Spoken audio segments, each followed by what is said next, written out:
ونستعينه ونستغفره ونعوذ بالله من شرور أنفسنا ومن سيئات أعمالنا من يهده الله فلا مضل له ومن يضلله فلا هادي له وأشهد أن لا إله إلا الله وأشهد أن محمدا عبده ورسوله قال الله تبارك وتعالى ولو أنهم إذ ظلموا أنفسهم جاءوك فاستغفروا الله واستغفر لهم الرسول لوجدوا الله توابا رحيما عن أنس بن مالك رضي الله تعالى عنه قال قال رسول الله صلى الله عليه وسلم لا يؤمن أحدكم حتى أكون أحب إليه من والده وولده والناس أجمعين رواه الإمام الهمام البخاري في صحيحه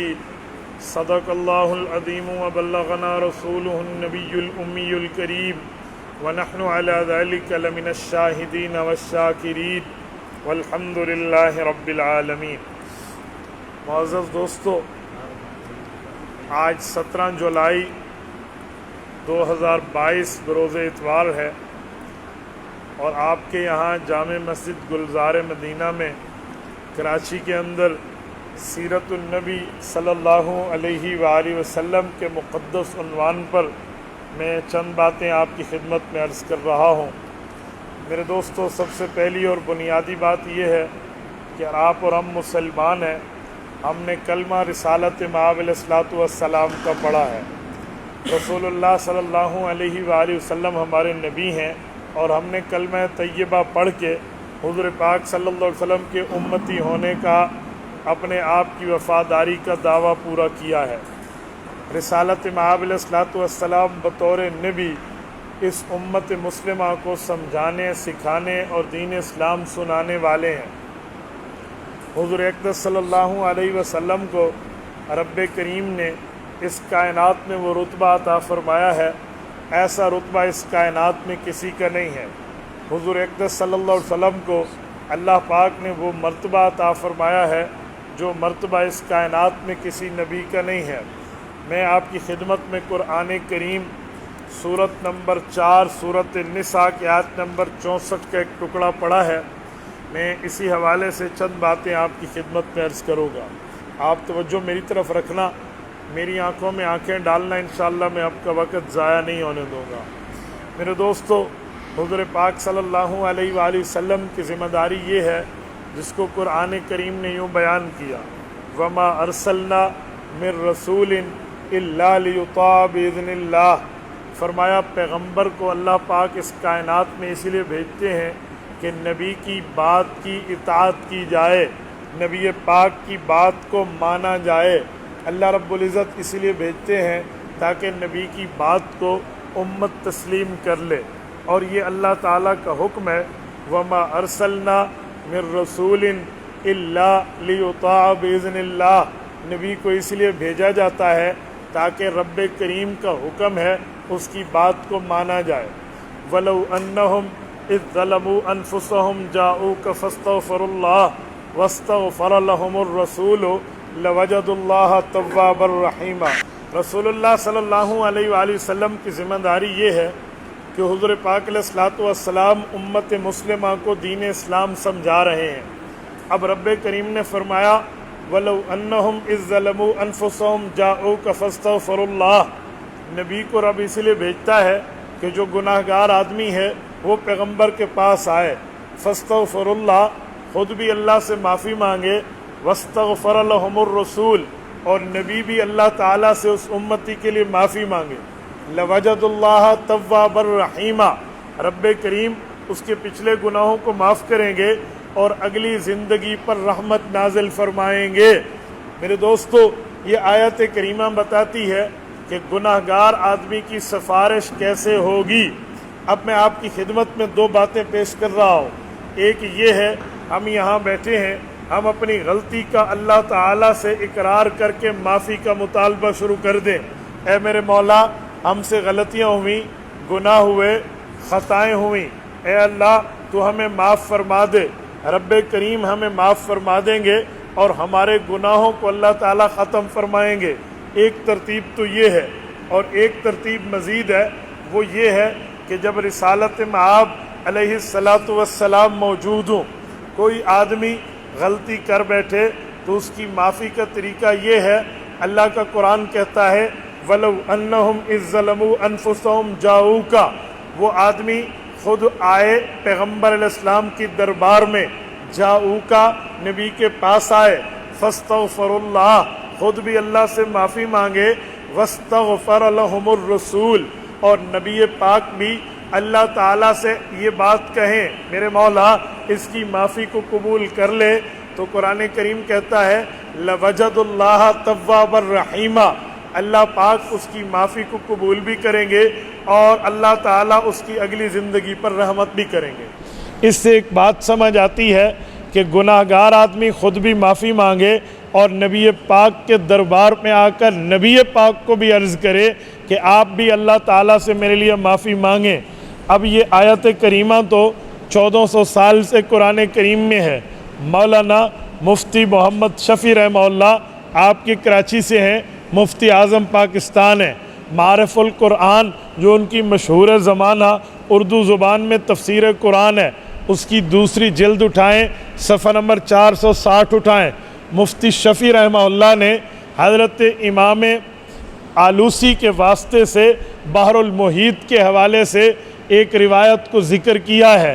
تفسیر بحر المحیط میں امام ابو الحیان اندلسی، ساری امام آلوسی نہیں، امام اندلسی رحمہ اللہ کے حوالے سے اس تفسیر کو ذکر کیا ہے، اور یہی بات کنز الاموال میں امام علاء الدین متقی نے نقل کی ہے، اور تقریباً اس سے ملتا جلتا مفہوم امام ابن کثیر نے تفسیر ابن کثیر پہ نقل کیا ہے، اور یہی تفسیر قاضی صلاح اللہ پانی پتی رحمہ اللہ نے تفسیر مظہری میں نقل کی ہے۔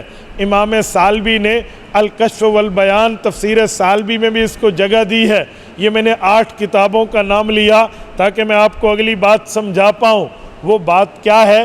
حضرت علی المرتضیٰ کی روایت ہے، حضور پاک علیہ السلام وفات پا گئے، رسالت مآب علیہ السلام جب قبر مبارک میں تشریف لے گئے، اللہ کی رسول کی وفات کو 3 دن گزرے، دیہات سے ایک شخص آیا اور آ کر رسول اللہ کے مدینہ میں پہنچا۔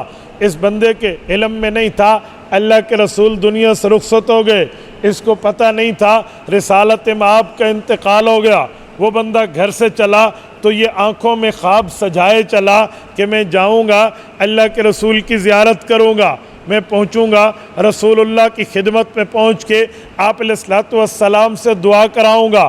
لیکن جب وہ بندہ مدینہ طیبہ آیا تو اس کے رونگٹے کھڑے ہو گئے، میں یوں کہوں تو بے جانہ ہوگا کہ اس کے ہاتھ کے طوطے اڑ گئے۔ وہ پریشان ہو گیا کہ میرے ساتھ ہوا کیا ہے۔ اسے پتہ چلا اللہ کے رسول دنیا سے رخصت ہو چکے ہیں۔ جب وہ بندہ مدینہ طیبہ پہنچتا ہے، در و دیوار کو دیکھتا ہے، پریشان و حیران ہو جاتا ہے کہ میں جس شخصیت کی زیارت کے لیے آیا تھا، میں جس شخصیت کے خدمت میں حاضری کے لیے آیا تھا، وہ تو دنیا سے رخصت ہو گئے۔ مفتی شفیع رحمہ اللہ اس روایت کو آگے لکھتے ہیں، فرمایا حضرت علی المرتضیٰ نے وہ آدمی پوچھتے پوچھاتے رسالت مآب علیہ السلام کی قبر مطہر کے پاس آیا اور آ کر ایک بات عرض کرنے لگا، کہنے لگا یا رسول اللہ وقد انزل اللہ فی کتابک المنزل ولو انہم اذ ظلموا انفسہم جاؤک فاستغفر اللہ واستغفر لهم الرسول لوجد اللہ توابا رحیما۔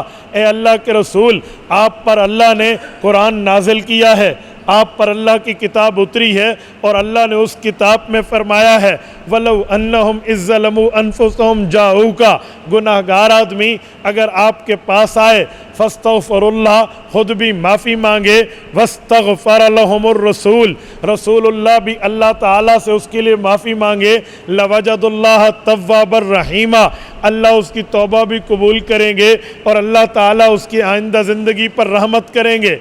اور آگے یہ بات کر کے وہ اپنا حال دینے لگا کہنے لگا جئتک مستغفرا لذنوبی ومستشفعا بک الی ربی ان یغفر لی ربی خطایایا۔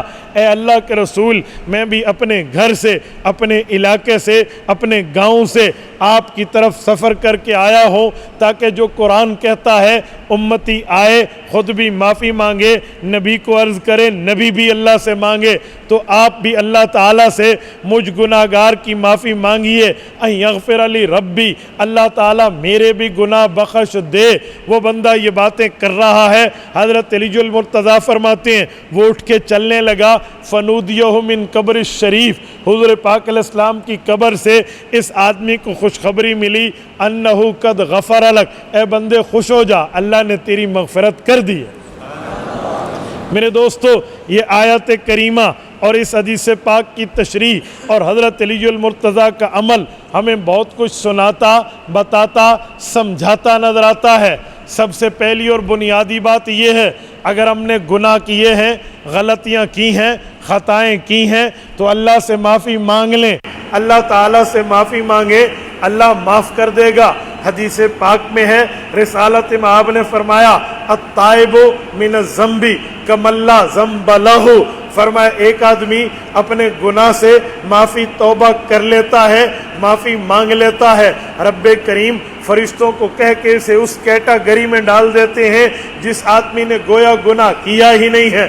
تو ہمیں چاہیے ہم اپنی غلطی کی معافی مانگ لیں، اور اگر اللہ توفیق دے ہم گناہگاروں کو ہم مدینہ طیبہ پہنچ جائیں، اللہ آپ تمام لوگوں کو لے جائے، اللہ آپ کی برکت سے ہمیں بھی لے جائے۔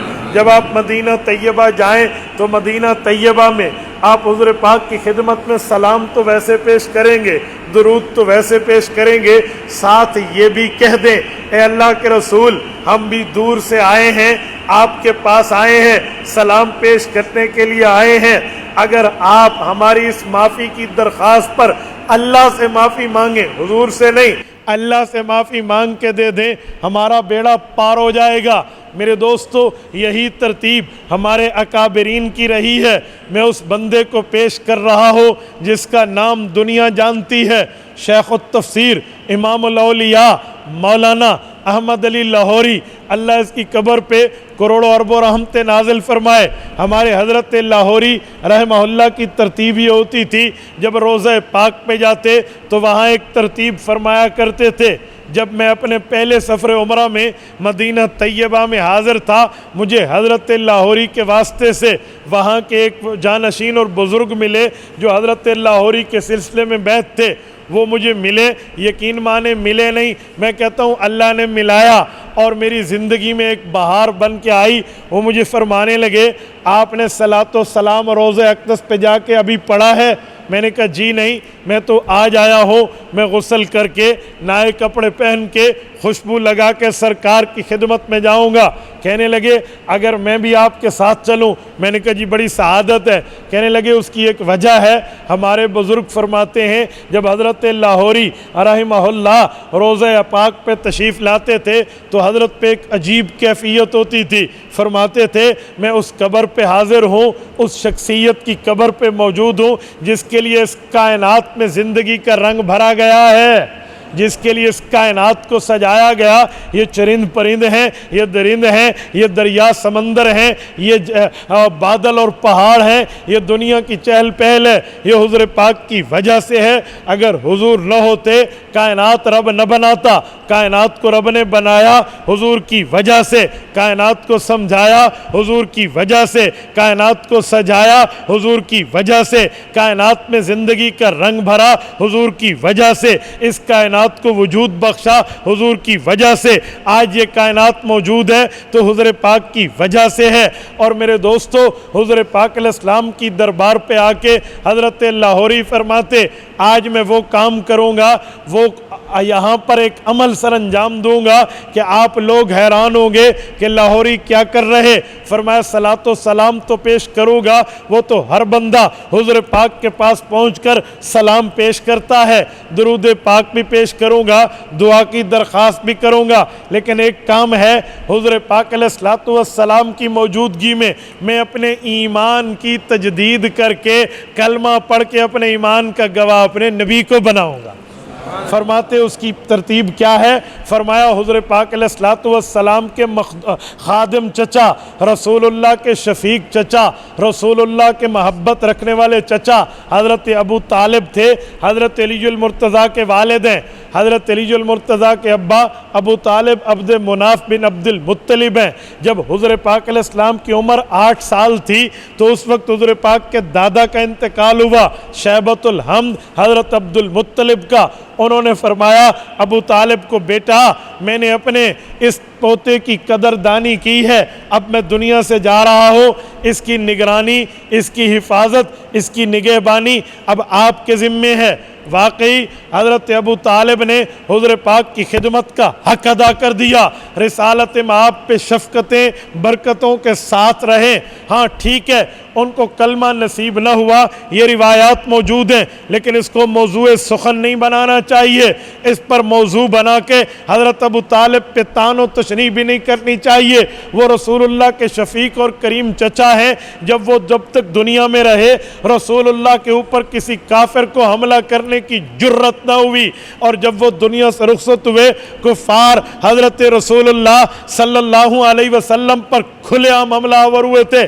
تو حضرت ابو طالب کا جب انتقال ہونے لگا، اللہ کے رسول نے کلمے کی دعوت دی اور ان لفظوں سے دی، میرے چچا تم کلمہ پڑھ لو، اللہ تمہیں جنت دے گا۔ حضرت ابو طالب نے جب نہ پڑھا، حضور پاک علیہ السلام نے فرمایا، چچا اگر ان رؤساء مکہ کا خوف ہے آپ کے دل میں تو میرے کان میں پڑھ لو، میں اکیلا گواہ آپ کا کافی ہو جاؤں گا، اکیلا گواہ۔ حضرت لاہوری فرماتے، ہم جب حضور پاک کی قبر مبارک پہ جائیں گے اب یہاں پر کلمہ پڑھیں گے تاکہ ہمارے کلمے کے گواہ، ہمارے ایمان کے گواہ، ہمارے اسلام میں داخلے کے گواہ اللہ کے رسول ہو جائیں، اور پھر حضور پاک کی قبر پہ کھڑے ہو کر کلمہ پڑھتے اور کلمہ پڑھ کے کہتے، اے اللہ کے رسول آپ صادق بھی ہیں، آپ امین بھی ہیں۔ صادق کا معنی آپ سے بڑھ کے سچا اس کائنات میں کوئی نہیں ہے، امین کا معنی آپ سے بڑھ کے امانت کی حفاظت کرنے والا اس دھرتی پہ اور کوئی نہیں ہے۔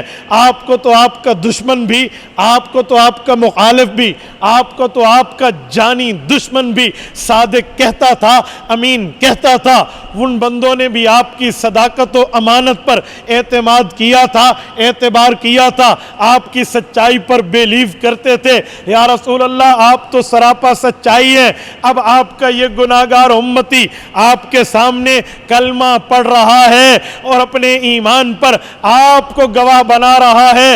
اور سنو کراچی کے دوستو، اکابرین علماء دیوبند کی محبت رسول دیکھو، عشق پیغمبر دیکھو۔ حضرت لاہوری فرماتے ہیں جب کسی بندے سے کوئی بندہ کوئی لین دین کرے، اسلام کہتا ہے کم از کم اس پر 2 مسلمان گواہ ہونے چاہیے۔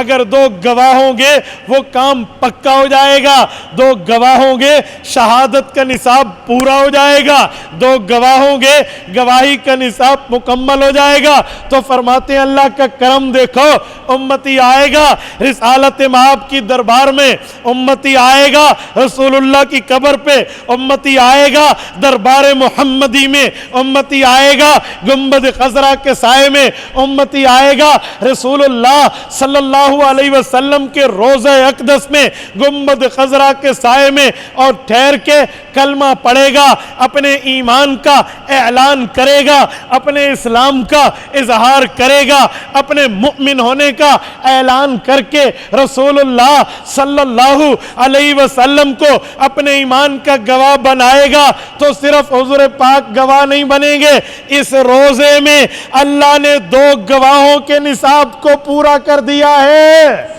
اس روزہ پاک میں حضرت ابو بکر رضی اللہ عنہ، حضرت عمر رضی اللہ عنہ کی قبر اقدس موجود ہے، تربت اقدس موجود ہے۔ حضرت ابو بکر عمر کو اپنے کلمے کا گواہ کرنا، رسول اللہ کے سامنے کلمہ طیبہ پڑھنا، اور جب کل قیامت میں جس آدمی کے ایمان کی گواہی طلب ہوگی، اگر اس کے ایمان پر اللہ کے رسول شہادت دے دیں، گواہی ابو بکر دے دیں، عمر دے دیں، اس شخص کو جنت جانے سے دنیا کی کوئی طاقت نہیں روک سکتی۔ حضرت لاہوری